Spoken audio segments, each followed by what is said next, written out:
நீதி வழங்கும் போது அண்ணன் தம்பி சொந்தம் பந்தம் பணக்கார ஏழை எதையுமே பார்க்க கூடாதுடா.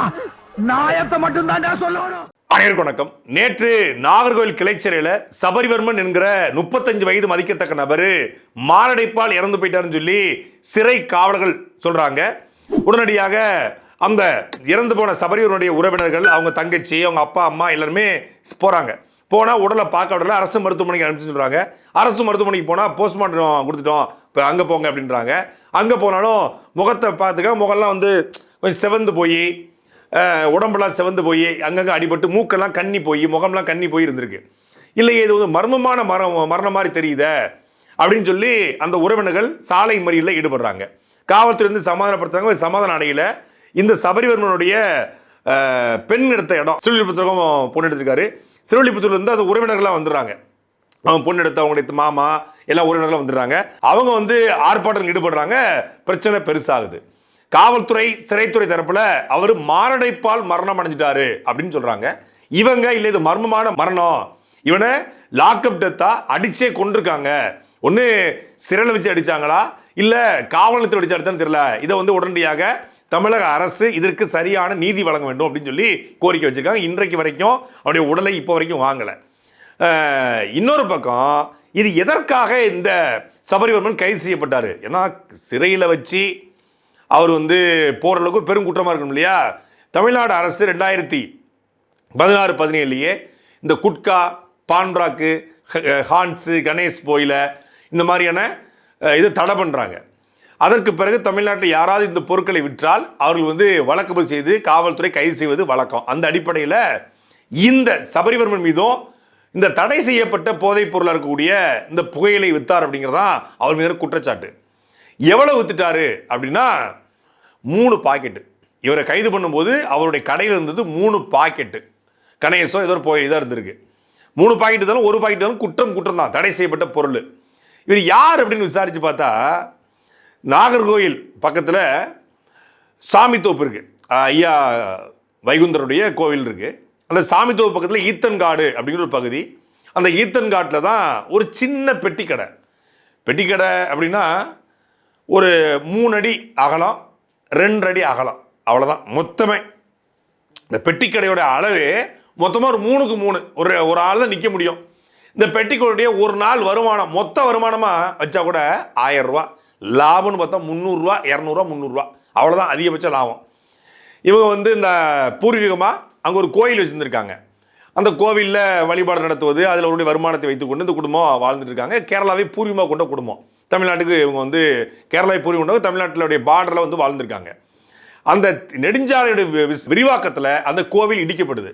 இவங்க வந்து கோவில் இடிக்கப்பட்டதுக்கு எங்களுக்கு ஏதாவது நிவாரணம் கொடுக்குன்னு சொல்லி கேட்குறாங்க. கிட்டத்தட்ட 5 ஆண்டுகள் கழிச்சு இப்போ தான் அந்த நிவாரணமே கிடைச்சிருக்கு. இன்னொரு அப்புறம் பக்கத்துலேயே இந்த வீட்டு பக்கத்துலேயே ஒரு கோவிலை கட்டி அந்த கோவிலை வழிபாடு நடத்துகிறாங்க. அதுபோக இந்த பெட்டிக்கடை வச்சுருக்காங்க. இதை தவிர அவங்களுக்கு எந்த வருமானமும் கிடையாது. இந்த பெட்டிக்கடையில் ஏற்கனவே இந்த பையன் வந்து இந்த போல் ஒரு புகையிலை பொருளை வந்து வித்துட்டாரு. தமிழ்நாடு முழுக்க எல்லா பெட்டிக்கடையிலையும் இது போல் புகையிலை பொருட்கள் வந்து விற்கப்படுது. யார் இவனுடைய ஹோல்சேல், யார் இவன் மொத்தமாக கொண்டு விற்கிறான், அந்த வேற தேடி கண்டுபிடிக்க வேண்டியது தமிழக காவல்துறையினுடைய போதை தடுப்பினுடைய வேலை. ஆனால் அந்த பெட்டிக்கடை பொதுவாக பெட்டிக்கடைக்காரங்களுக்கு வந்து வழக்கமாக வழக்கு போடுவாங்க. அப்படி இவனுக்கு மேலே வழக்கமாக என்ன வழக்கு போட்டிருக்காங்க. அப்படி இப்போதும் வழக்கு போட்டு காவல்துறை கைது செய்யுது. போதைப் பொருளை விற்ற யாராக இருந்தாலும் முடக்குவோம் என்று சொல்வதில் எந்த தவறும் கிடையாது, மாற்றுக்கிறது இல்லை. ஆனால் 3 பாக்கெட்டு வித்தவனை கைது பண்ணி அவன் இன்னைக்கு இறந்து போகிற நிலைமைக்கு ஆயிருக்கிறத நேற்று ஈரோடு பக்கத்தில் பவானி அப்படிங்கிற இடத்துல தாவைக்காவை சேர்ந்த நிர்வாகி கிலோ கணக்கில் போதைப் பொருள் வித்திருக்காரு. அவரை கூப்பிட்டு வச்சு காவல் நிலையத்தில் பேசி சமரசம் பண்ணி அனுப்பிச்சு வச்சு காவல்துறை. ஈரோட்டில் மட்டும் கிடையாது, கடந்த மே மாதம் சாத்தான்குளத்தில் 450 கிலோ இதே போல குட்கா, தடை செய்யப்பட்ட போதைப் பொருட்களோட ஒரு லாரி மாட்டுது. அந்த லாரியை சாத்தான்குளம் காவல்துறை மடக்கி பிடிக்குது.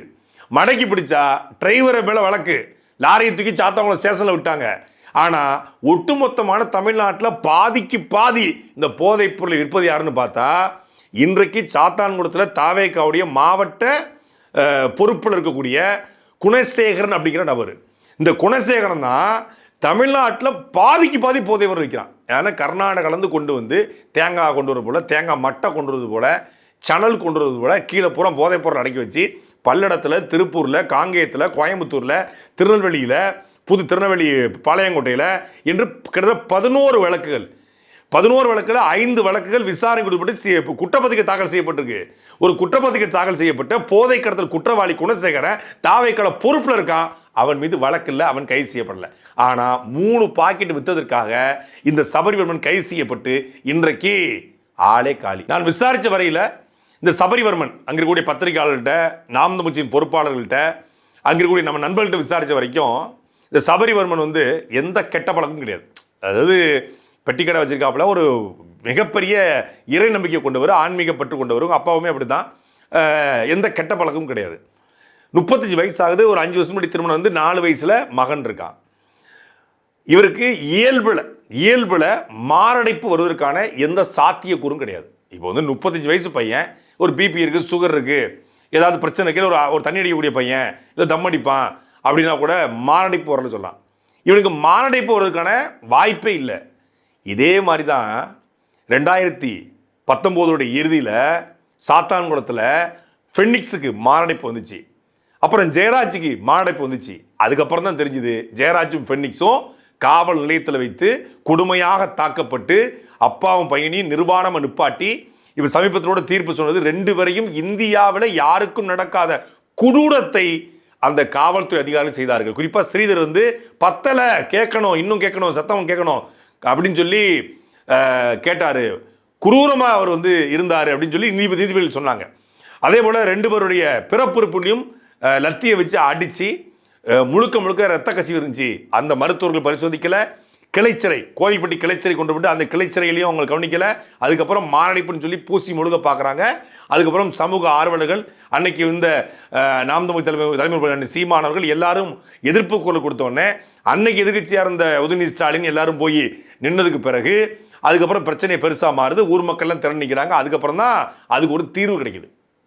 இப்போ அதே போல மாரடைப்பு தான் இந்த சபரிவர்மனுக்கு வந்துச்சா, ஜெயராஜுக்கும் பென்னிக்ஸுக்கும் வந்தது போல வந்துச்சா, இல்லை உண்மையிலேயே மாரடைப்பு வந்துச்சா? ஜூலை மாதம் 9ஆம் தேதி, கடந்த 9ஆம் தேதி மாலையில் சபரிவர்மன்கிற அந்த பையன் கைது செய்யப்படுறாரு. 10ஆம் தேதி நாகர்கோவில் கிளைச்சல் அவர் ரிமாண்ட் செய்யப்படுறாரு, சிறைக்கு உள்ள அனுப்புறாரு. 11, 12, 13ஆம் தேதி இவர் வந்து 12ஆம் தேதி மாலையிலே, 13ஆம் தேதி இறந்து அறிவிக்கிறாங்க. 12ஆம் தேதி, அதாவது 10ஆம் தேதி சிறைக்கு போறாரு. 11, 12ஆம் தேதி மாலையில் இவர் வந்து உடல்நலம் சரியில்லைன்னு சொல்லி நாகர்கோவில் ஜிஹெச் கொண்டு போறாங்க. அப்புறம் பார்த்தா காலையில் இறந்து போயிட்டார் அறிவிக்கிறாங்க. இந்த 2 நாளில் நடந்தது என்ன? அந்த 9ஆம் தேதி இரவு நடந்தது என்ன? கிளைச்சிறையில் வைத்து அவருக்கு ஏதாவது நடந்துச்சா, சிறையில் காவல் நிலையத்தை வச்சு நடந்துச்சா அப்படிங்கிறதான் இப்போ இருக்கிற கேள்வி. ஏன்னா அவங்க உறவினர்கள் சொல்றாங்க, குறிப்பாக அவங்க தங்கச்சி, அந்த தங்கச்சியும் மாற்றுத்திறனாளி, இவரும் மாற்றுத்திறனாளி. 2 பேருக்குமே இந்த இளம்பிள்ளை வாதம் போல இயல்பிலை பிறப்பிலேயே அவங்களுக்கு வந்து கை மட்டும், ஒரு கை மட்டும், வலது கை மட்டும் மாற்று குறைபாடோடு அவங்க பிறந்திருக்காங்க. இவர் நல்லா படிச்சிருந்தாலும், தங்கச்சி இவர் நல்லா படிச்சிருந்தாலும் கூட கை வந்து இவருக்கு சரியாக இயங்க முடியாத காரணத்தினால, அவர் மாற்றுத்திறனாளியாக இருப்பதனால அவர் எந்த பணிக்கும் அவரால் போக முடியல, யாரும் வேலைக்கு எடுத்துக்கல. அதனாலேயே இவங்களா ஒரு சின்ன பெட்டிக்கடை வச்சு இந்த பெட்டிக்கடை நம்பித்தான் அந்த குடும்பமே இருந்திருக்கு. ஒரு நாளைக்கு 300 ரூபா 400 ரூபா சம்பாதிக்கக்கூடிய அந்த பெட்டிக்கடை நம்பி அவங்க அப்பா, அம்மா, இவர் மனைவி, இவர் பிள்ளைங்க, தங்கச்சி எல்லாரும் வாழ்ந்து வந்திருக்காங்க. அப்படிப்பட்ட ஒரு சாதாரண குடும்பத்தை சார்ந்த நபரை நீங்கள் கைது செய்து போதைப் பொருள் சாம்ராஜ்யத்தை ஒழிக்கணும்னா வேர்ல பிடிச்சு வெட்டுங்க. ஆனா பிளாஸ்டிக்கை விற்கிறோன்னு விட்டுருவாங்க. ஆனா பிளாஸ்டிக்கை பயன்படுத்துற கொய்யாக்காய் வியாபாரி கைது பண்ணிட்டு போயிடுவாங்க. சிகரெட்டு தயாரிக்கணும்னு விட்டுருவாங்க. ஆனா தெரு நின்று சிகரெட் பண்ண பிடிச்சிட்டு போயிடுவாங்க. இந்த மாதிரி ஒரு பிரச்சனையுடைய வேர் தேடி பிடிக்க முடியாம காவல்துறை வந்து அப்ராணி சப்ராணியா பார்த்து கைது பண்ணி அவனை வந்து தன்னுடைய ஒட்டுமொத்தமான அடக்குமுறையை அவன் மேலே ஏவுது. அப்படித்தான் சபரிவர்மன் மீது அடக்குமுறை ஏவப்பட்டிருக்கா என்று அவங்க குடும்பத்தினர் இன்னைக்கு கண்ணீரும் கம்பளையும் நிற்கிறாங்க. காவல்துறை தவறு செஞ்சா சிறைத்துறை விட்டு கொடுக்காது, சிறைத்துறை தவறு பண்ணியிருந்தா காவல்துறை விட்டு கொடுக்காது. ஒருத்தரை யாரும் விட்டு கொடுக்க மாட்டாங்க. என்ன சிறைத்துறை இப்படி சொன்னாங்க அப்படின்னா நாளைக்கு வந்து அவங்க ஏதாவது பண்ணுவாங்க. காவல்துறை விட்டு கொடுத்தா சிறைத்துறை நாளைக்கு ரிமாண்ட் எடுக்க மாட்டாங்க. அப்போ ரெண்டும் கிட்டத்தட்ட கூட்டு தான். இதில் எப்படி அஜித்குமார் வழக்கில், எப்படி ஆகாஷ் வழக்கில், எப்படி ஜெயராஜ் பென்னிக்ஸ் வழக்கில் நீதிமன்றங்கள் தாமாக முன் வந்து இந்த வழக்கை எடுத்து அவங்களுக்கு சரியான நீதியை பெற்றுத்தந்து, நீதியான போன உசுறு திரும்பி வர போகிறது இல்லை. ஆனால் அந்த உசுர் போறதுக்கு ஒரு காரணம் வந்திருக்கும்ல, ஒரு நியாயம் வேணும்ல, ஒரு நீதி வேணும்ல. அந்த குடும்பத்தாருக்கு கண்ணீரும் கம்பளையுமா நிற்கிற அந்த குடும்பத்தாருக்கு, அந்த 5 வயது 4 வயது குழந்தைக்கு, 4 வயது பிள்ளைக்கு அப்பா செத்து போனாரு, அப்பா ஜெயில செத்து போனாரு, அப்பா அட்டாக்ல செத்து போனாரு, அப்பா யாரோ அடிச்சு செத்து போனாரு, எப்படி தெரியும்? அப்பா வீட்டுக்கு வந்துருவாரு, எங்கேயோ போயிருக்காரு, சென்னைக்கோ ஊருக்கோ போயிருக்காரு அப்படிதான் சொல்லி வச்சிருப்பாங்க. அப்பா ஜெயிலுக்கு போனது 4 வயசு மகன் சொல்லியிருப்பாங்களா? அழகு பிள்ளைகிட்ட சொல்லியிருப்பாங்களா? 4 வயசு மகன் அப்பா எப்படியாவது வந்துருவாரு அப்படின்னு இரவோடும் காத்திருப்பான். இப்ப அந்த பையனுக்கு இந்த அரசாங்கம் பதில் சொல்லுமா? நான் நடிகனை பார்க்க போய் இறந்து போனவங்களுக்கு கருணை அடிப்படையில் வேலை கொடுக்கிற இந்த அரசாங்கம், அஜித்குமார் இறந்து போனதுக்கு சாரி வேண்டாம், நீதி வேண்டும், சாரிமா மாடல் அரசு அப்படின்னு சொல்லி கிண்டல் அடித்த தமிழக முதலமைச்சர் இன்னைக்கு சபரிவர்மன் மரணத்திற்கு என்ன சொல்ல போறாரு? அஜித்குமாருடைய மரணத்துக்கு இரவோடு இரவாக போய் நின்று அந்த குடும்பத்துக்கு ஆறுதல் சொன்ன தமிழ்நாடு முதலமைச்சர் இப்ப சபரிவர்மன் மரணத்துக்கு போவாரா? அப்ப ஒரே பிரச்சனை கிளப்பி போராடி சோசியல் மீடியால பேசும் பொருளா மாறி எல்லாரும் பேசினதுக்கு அப்புறம் தான் ஒரு போய் நிற்பாங்க. என்னன்னா நியாயம் வேணும், நீதி வேணா கூட ரத்தமும் சதயமா காட்டணும். இப்போ அஜித்குமார் மரணத்தில் 41 இடத்துல அடி, உடம்பெல்லாம் ரத்த காயம் அப்படின்னு போராட்டம் நடக்குது. அப்புறம் நாங்கள் போகிறோம், நான் போய் உணர்ச்சி பொங்க பேசுகிறேன், தம்பி இடுமானம் கார்த்தி பேசுறாரு, அண்ணன் சீமான் வந்து பேசுறாரு, பிரச்சனை பெருசாகுது. அதுக்கப்புறம் ஆளாளுக்கு வர்றாங்க. இங்கே பேசணும்னா கூட என்ன ஒன்றா ரத்த சொட்ட சொட்ட நிற்கணும், உடம்பு முழுக்க அடி விழுந்தது தெரியணும், கால் உடஞ்சிருக்கணும், இல்லை ஏதாவது வீடியோ வெளி வரணும், காவல்துறை அடித்து வீடியோ வெளி வரணும். ஏன்னா இங்கே பிச்சை கட்டுறா கூட, கருணை கட்டா கூட கை கால் இல்லாமல் கண்ணில் இருந்து ரத்தம் வடிஞ்சிக்கிட்டு ஒரு கண் இல்லாமல் கட்டு போட்டால் தான் அவன் காசு எடுத்து போடுவான். இல்லைன்னா உண்மையிலே வறுமையில் இருப்பான், சாப்பிட காசு இருக்காது, கொஞ்சம் நல்லா இருப்பான், உடம்பு நல்லா இருக்கும், போய் காசு தரமாட்டான், நல்லா தான் இருக்கம்மா. ஆனால் கருணை வரனா கூட ரத்தம் கசியணும், காவல்துறை எது புகார் எடுக்கணும்னா கூட ரத்தம் கசியணும். சார் என்னை ஒருத்தன் அடிச்சு விட்டான்னு நீங்கள் போயிட்டு வீட்டுக்கு வந்து சட்டையை மாற்றிட்டு போனீங்கன்னா என்ன நல்லா தானே இருக்க, உன்னை யார் அடிச்சாருன்னு கேட்பான். நீங்கள் அடித்த கையோட சட்டை கை ரத்த கொட்ட கொட்ட நீங்கள் போய் நின்னீங்கன்னா சொட்ட சொன்னீங்கன்னா இப்படி வரணும்யா அப்படிமா. அப்போ கருணை தேவைப்படுதுங்க. கருணைக்கு என்ன தேவைப்படுது? ரத்த கசிவு தேவைப்படுது, ஆதாரம் தேவைப்படுது. சபரிவர்மனை அடித்த காணொலியோ இல்லை சபரிவர்மன் மரணமானதுக்கு காரணமான காணொலியோ வெளிவந்தா இந்த சமூகம் கொந்தளிக்கும். சமூக ஆர்வலர்கள், சோக்கால் நடுநிலைவாதிகள் எல்லாரும் பேசுவான், ஆஹா ஓஹம்மா. ஆனால் இல்லைன்னா பேசவே மாட்டான். அப்போ உங்கள் கருணைக்கு அளவு என்ன? ரத்த கசிவா? அடித்த ஆதாரமா? இல்லை வேற ஏதாவதா?